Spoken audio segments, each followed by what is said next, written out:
Good rainy early morning to everyone, and this is gonna be a live made in English this time. So, yeah, good morning to everyone. I'm doing a tea from Japan, southern Japan. I'm doing it in Chinese version, Gongfu. Basically, I don't know.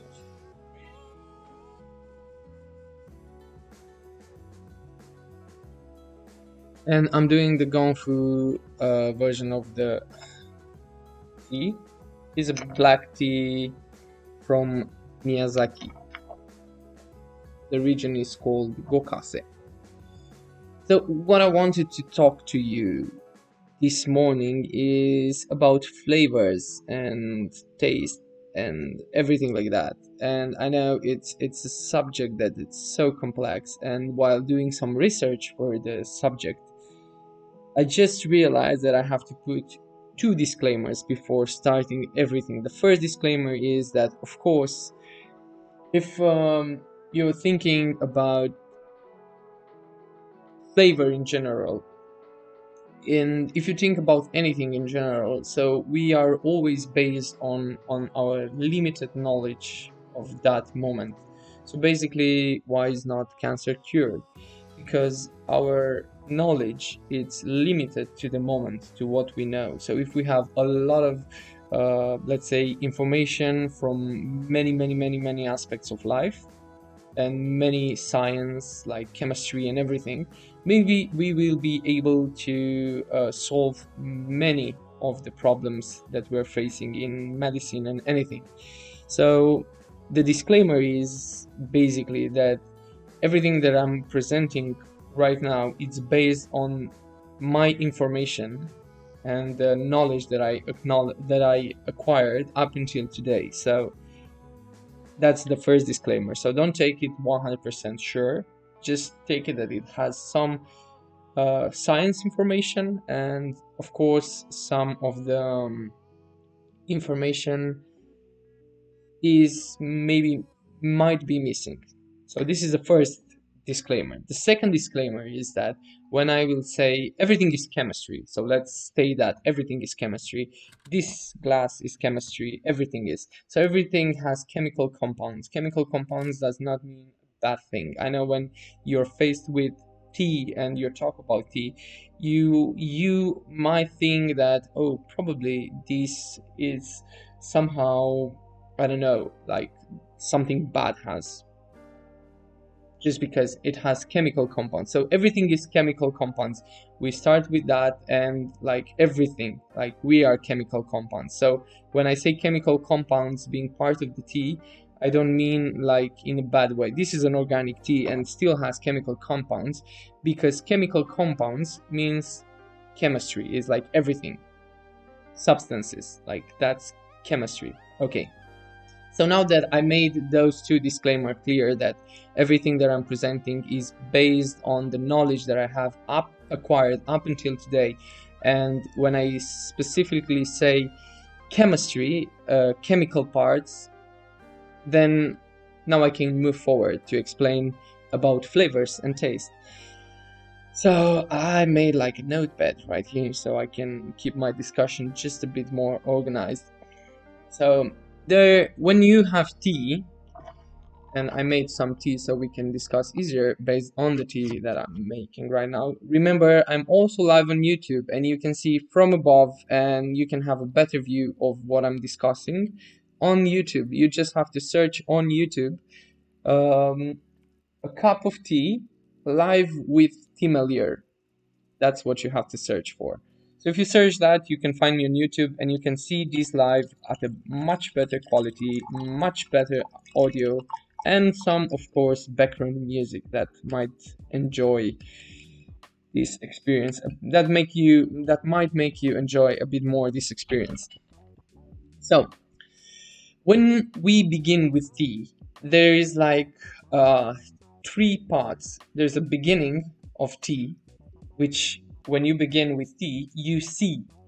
It's visual part. The visual part is what you see.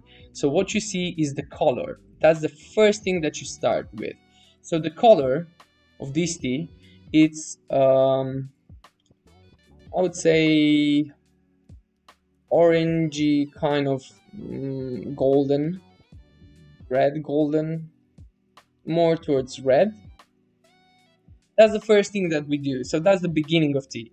It's visual, the visual part, the color. You can say much more about, maybe it's not cloudy and so such, but it's all the part of the visual. Then you have smell. And when you smell tea, you don't taste it, but you kind of make an idea of what it's happening in taste when you just smell it. And that's because I'm gonna get into more depth when I'm gonna talk about taste and smell combined. And then you have, of course, the middle part. This is the middle part. So the beginning is visual and smell. Smell, it's between mid and the beginning. And then you have the taste.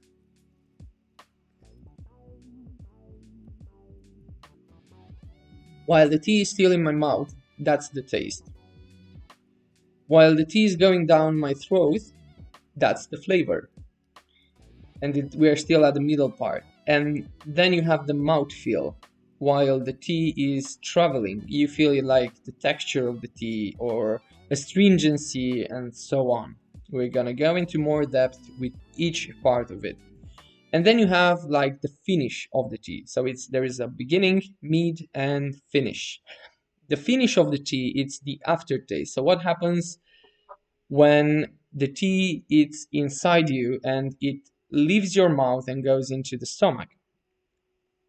But you're gonna feel the aftertaste, the finish of the tea. You're gonna feel it in the mouth. So after the mouth is empty of the tea, you still have like a feeling. That feeling is the mouth feel. That's the aftertaste, and that's the finish of the tea.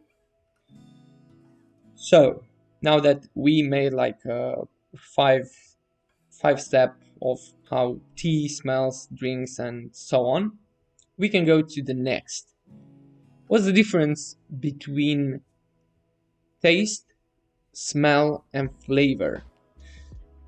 So, smell happens when you take air from the direction of the tea.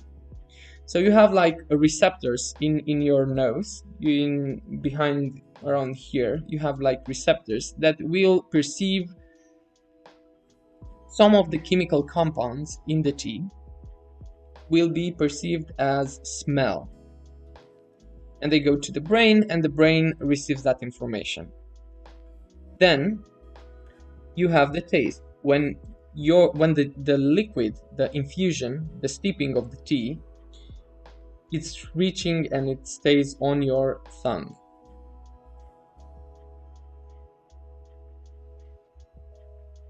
While it travels, when it's in your mouth, there is a connection between the taste and the smell, because there is a channel in your mouth that connects the nose and the tongue and your mouth, basically.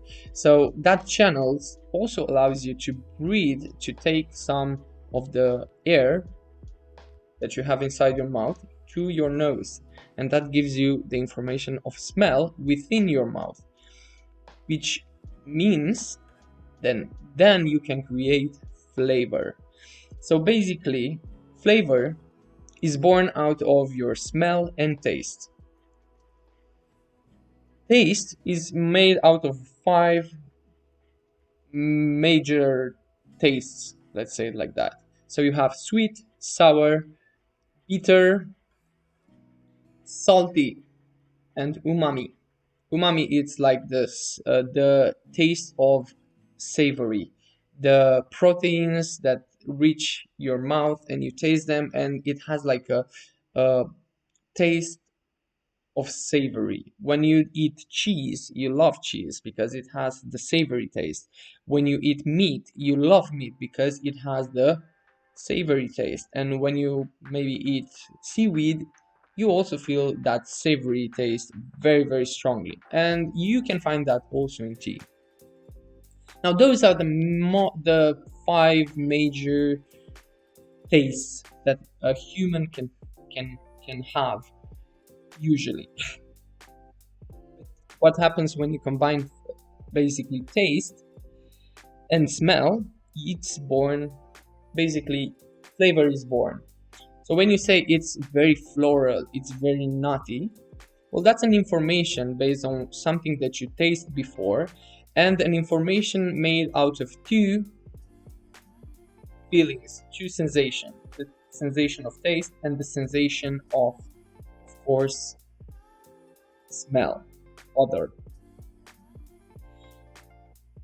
So basically, you cannot have uh, if you for example have like a congestion in your nose, you cannot smell because you have like a cold. You can still taste some of the flavors, and you can still send some information as flavor and as taste, but very, very little. It's much more diminuted by the fact that you are now having a cold, and the channel connecting your mouth and the nose and the receptors in the nose, it's congested.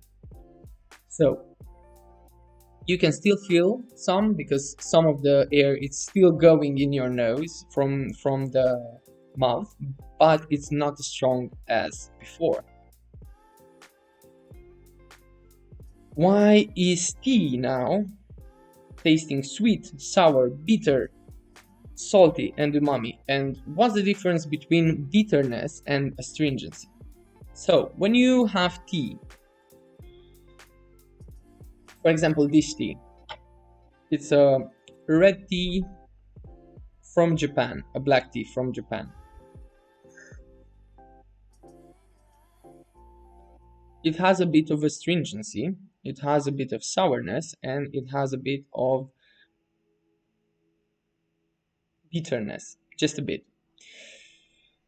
Now, sweetness in tea comes from the polyphenols or from amino acids, while sourness comes from linoleic acid, malic acid, and citric acid that can be found in a plant, but also it can be a result of the soil being treated badly or has some problems, or maybe it's just the soil in that region that produces the tea to be extremely sour. Or it can be like fermentation or microfermentation. Fermentation of malic acid usually turns substances to be sour.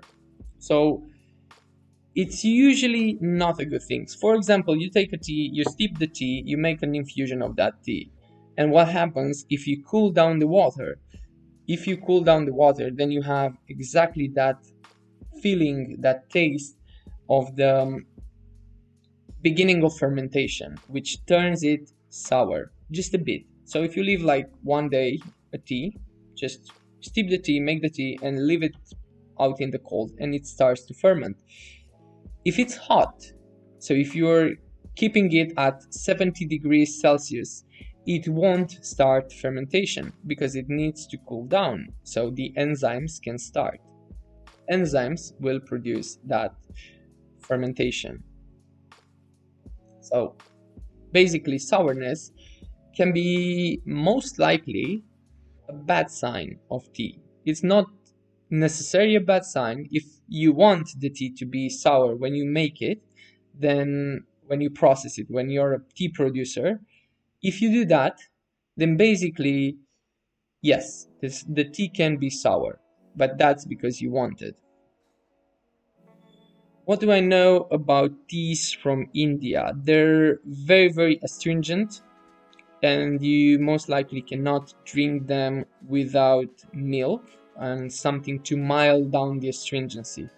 So if you basically drink a tea from India, because of the way it's processed, the way it's grown, and everything like that, you need to put like either sugar to mild down the astringency, or milk and sugar. So it's very hard to find a very, very less astringent tea of from India.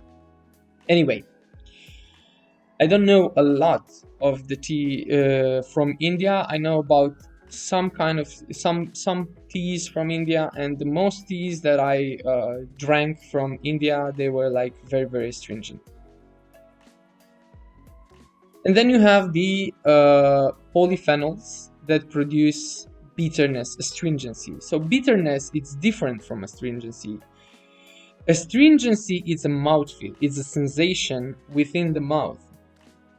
Bitterness, it's a taste. Bitterness, if you can feel it in at the end of your tongue, in near the throat, and it's like the bitter sensation. It's hard to describe it otherwise. While astringency, it's the your mouth starting to get dry, either the top of your mouth or the left and right of your mouth. So it's not basically, it can also happen on your tongue in the middle of it. You feel it like dry and you start salivation a lot of it because of that.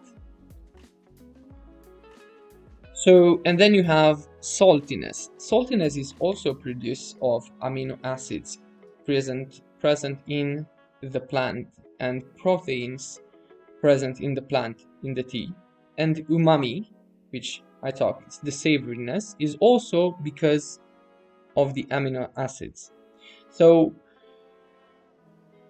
basically what we have in on our tongue and basically what we have in our nose is the chemoreception, sensing the chemical compounds of a thing. When you eat, when you drink, you can sense. We're basically made to sense the chemical sensation, the chemical reception, the chemical compounds. We can perceive them as taste and flavor and smell other. Well, up until now, if you have any questions, please ask and make sure that you understand what I'm trying to say. And if you have anything to add or anything to ask, please ask. Anyway, it's gonna be a complicated explanation, this one, but I'm trying to do it as easiest as possible for people that have no chemistry degree or they have no chemistry studies. Anyway, so basically now we know that flavor is different than taste, but it's connected to taste and smell. So basically when we say something is nutty, it's the combination of smell and taste. When we say something is floral, it's combination of taste and smell. And it's a funny thing that people think, sorry for that. Anyway, it's a funny thing that people think about taste being, for example, if you want to smell sugar, it doesn't really have like a particular smell, but you can say sometimes that something smells very, very sweet. So why does sweet smell? Why does sugar have no smell, but you can still smell something sweet? So it's the chemical compound being processed in a way that they are released into the air and you can smell them. That's what happens. When you just have sugar, that's not processed. Anyway,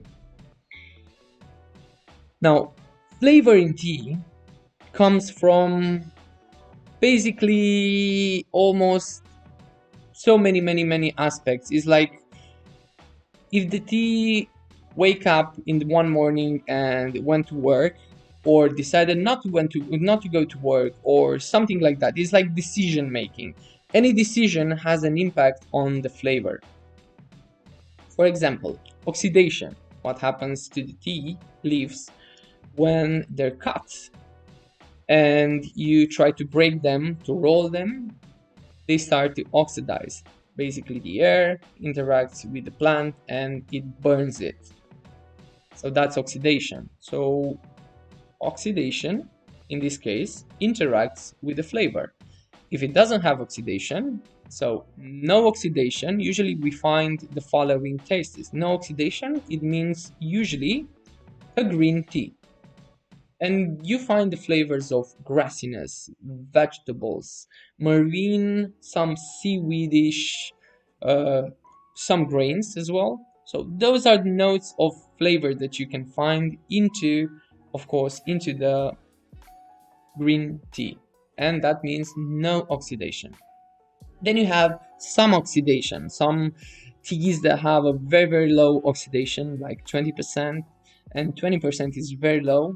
And you're gonna have like a herbal, floral, very slightly floral, strong honey scent, but honey made of flowers. And that comes from oxidation, just a bit of it. If you put more oxidation, and you're gonna have like an oolong, and that's gonna go very much towards fruitiness, some earthy flavors, and those fruitiness and earthy flavors come from oxidation. If you go with the oxidation to a higher level, or maybe full level, like you are making sure that the leaf becomes completely red and basically burnt by air, then what happens is you're gonna find like much more flavors of chocolate, dark wood, earthy, more intense flavors, spiciness, like cinnamon, like sour, like sweet wood. I don't know what's it called, licorice. Yeah. And then you have, of course, fermentation. Fermentation is also part of tea. Some teas are fermented, so basically enzymes start reacting on the plant. And there you also have like microfermentation, but we're not going to go in such depth. But fermentation is the reaction of humidity of water impacting the tea. So like we have like pu'er, or we have like go ishicha, which is a Japanese tea that's fermented. Pu'er is fermented in a way that it's not very hugely exposed to water, so it doesn't evolve into something acidic. So it's a different type of fermentation. While go ishicha, which is a Japanese tea, it's fermented based on the, of course, malic acid. So it's very, very sour. And there you have like very earthy notes, like really earthy notes in pu'er, and while into the kombucha is also fermentation. That's true, but it's a bit different because it doesn't have the tea plant. So it's still a fermentation, but it's a fungus fermentation. So that's basically a mushroom. The kombucha is a special kind of mushroom that it's also based on fermentation. So yeah, that's also having like the sour taste of fermentation. So first is the flavor are impacted by the level of oxidation or fermentation. Then the next level, 1 second, I can go down to my notes. Okay, so the next level is the way the tea is processed. How do you stop that fermentation? That fermentation, it's stopped usually by exposing that fermentation, or that oxidation is stopped by exposing tea, the tea leaves that you harvested and fermented, oxidized or non-oxidized, and you process them to stop that oxidation, to finish the product. To finish the product, you have like two types, maybe more, because there's also GABA and whatever others. But let's discuss the main ways of stopping fermentation, which is pan frying, or like a cylindrical pan frying, which is a Taiwanese type, and like a pan, like you have a metal pan and you put the leaves there and you just mix them around until they're dried and there's no more water inside the leaves, which helps them not to ferment any further. So it stops the fermentation. And then you have also steaming and drying. Steaming and drying is the Japanese version of making tea. So steaming and drying gives you some kind of flavors, while pan frying gives you another types of flavors. The grassy, when you have a green tea, the grassy and the vegetable, more the grassy part and the marine part come from steaming. You expose the tea to steam and then you get the vegetable, less vegetable but more the strong grassy and strong seaweed taste that comes from the steam. The leaves being exposed to the steam and then dried, it releases the freshness, the kind of freshness that grass has. So that's why it's very, very similar, and you find those notes into the steamed kind of tea. But what happens with green tea if you pan fry it?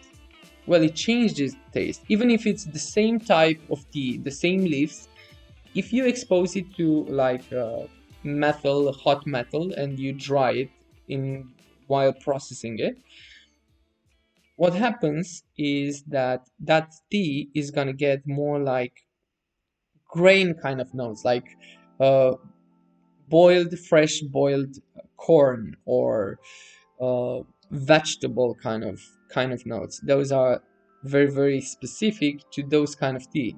The vegetable kind of notes and the grain kind of notes are specific to the pan fried tea or cylindrical metal cylindrical fried tea. And then you have the oolongs that most likely are pan fried, and I have not till this day seen like a fermented tea or oxidized tea processed as steamed. So I don't know if that's possible. I have not seen it. I've seen slightly oxidized tea made steamed, but that's it. That's about it.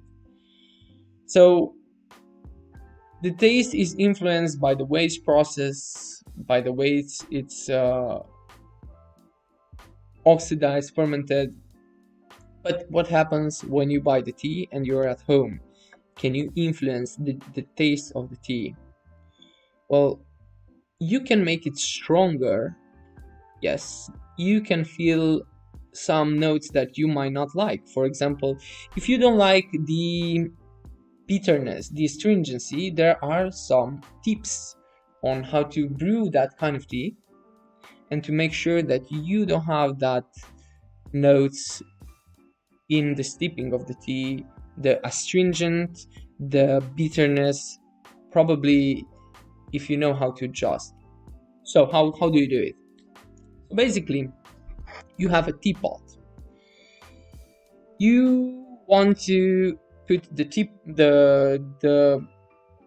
tea in the teapot, and now the first thing that's important is the temperature of the water. If the water is very, very hot and you have like a green tea, you're gonna get a lot of bitterness and astringency. Of course, the taste is gonna be much potent, much stronger, but you're also gonna get a strong taste of bitterness and astringency. So if you seen the video from the beginning, you know what's the difference between astringency and bitterness. If you want to avoid the bitterness, you should lower the temperature. So if you have like boiling water, you should make sure that if you're brewing steamed green tea, you are going around 70 to 75 degrees. If you have like a pan fried tea, then you can go to up to 80 degrees Celsius.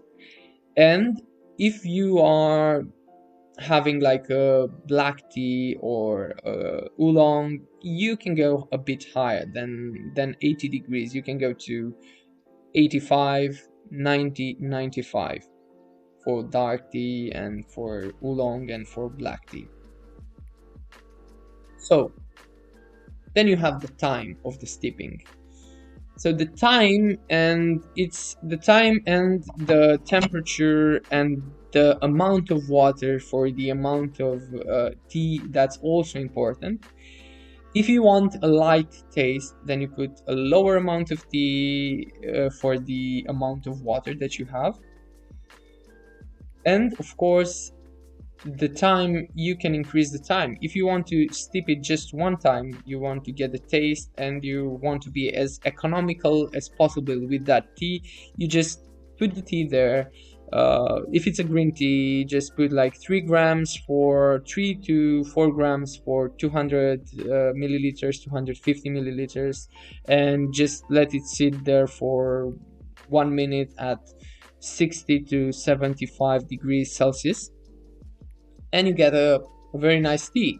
But if you want to steep it more times, if you want to enjoy that tea and see how it evolves, then I suggest you put like 5 grams of tea in 100 milliliters of water, and you steep it more times for 1 minute or for 30 seconds, something like that.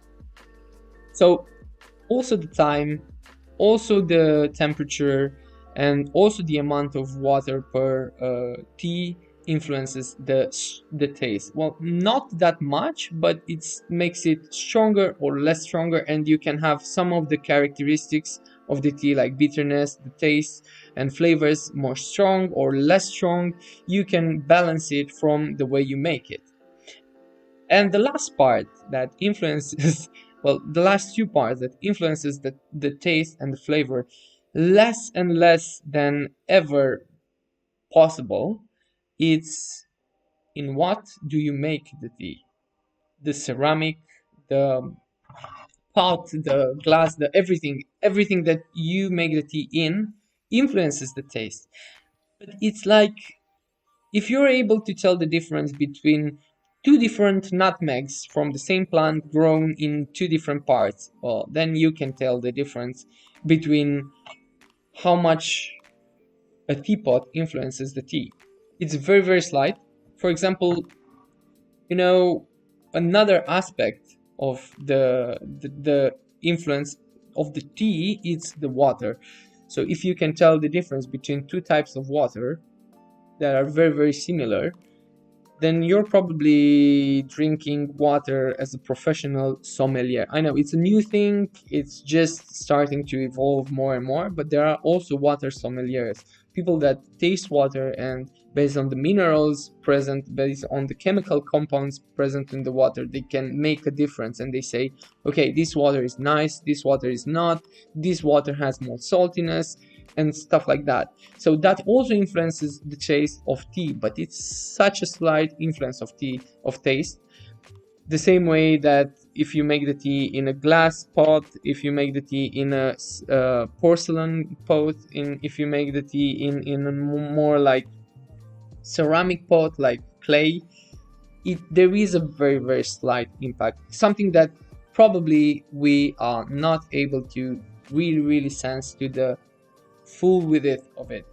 So there is a small impact, and also water has a very small impact. Something that it's takes maybe years and years to perfect and to understand and to be able to sense and make a difference. So basically, that's it on the taste. On It's just a big overview of how taste and flavors is influenced in tea. So if you have any questions, please ask anyway. And for now, I'm just gonna enjoy the tea and I'm gonna make a new steeping of it, a second steeping of the tea. I'm drinking a fully oxidized tea. So the leaves are red. If you're watching this on YouTube, you have like a much wider view of what's happening, because I'm having a camera right here that sees much better, and if you want to see this on YouTube at a better quality, you just have to go to YouTube and search for a cup of tea live with Teamelier. And if you search for that, you're gonna find the live on YouTube.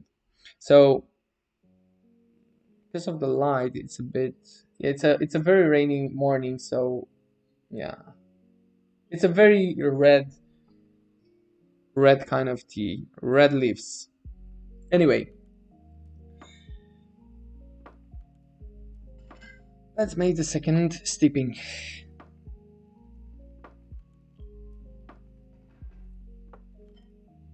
So yeah, flavors are very, very complicated, and I try to summarize as best as possible what actually influences the taste of tea. There are many, many other factors that I might not know about, and there are many medical factors about human anatomy that I don't know about, and there are many factors and a lot of factors about chemical parts that I don't know about. So what I'm telling you is based on my knowledge up until now, based on the information that I acquired up until now. So basically that's the disclaimer that I started the video with. And the second disclaimer is, when I say chemical compounds, don't get freaked out. It doesn't mean that it has something like bad put in the tea. Everything is chemistry, so everything has chemical compounds. We are chemical compounds. This is chemical compounds. This is chemical compounds. The tea is chemical compound. The water is a chemical compound. It's H2O. So everything is a chemical compound. So that's what I'm referring to when I'm saying chemical compound. The flavors and the taste itself are chemical compounds, like salt, it's a sodium, and so on. You have a lot of chemical compounds, and when you drink tea, you also feel a lot of chemical compounds.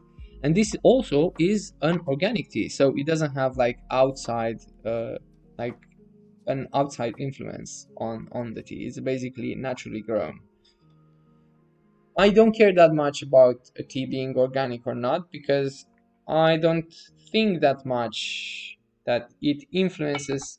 Maybe the taste is less influenced than the effect on human body, but also the human body effect is very, very small. So I don't actually really care about a tea being organic or not. So there are a lot of people that do for various reasons, but I don't. What website can I order accessories to have for the tea? Okay, so based on your location, you can find uh, different accessories. And if you're in Eastern Europe, in Bucharest or Romania, there are even shops that sell like some some pots and some other stuff, but depends on what you want. If you want like a Japanese style of teapot, then there is, I think, Takumi. It's there's also a physical store in Bucharest near Humanitas. It's based off Humanitas, somehow integrated in Humanitas library.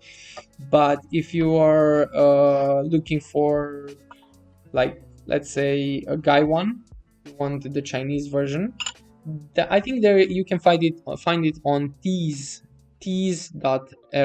if you're in Romania, based in Romania, and on Drumul Ceaiului, and also on Coffee Tea, and you can just go there and get guy one. I think they have like either a ceramic white guy one, or they just have like a glass guy one. But if you want to look for other stuff like cups, and then I'm honestly have no idea. I can also suggest some Japanese websites where you can order, but you're gonna pay a lot of duty fees, like taxe vamale would be the Romanian version of the word. So you decide what you need, and if you have like a specific need of a tea accessory, just write it in the comments and I'm gonna try to answer to that.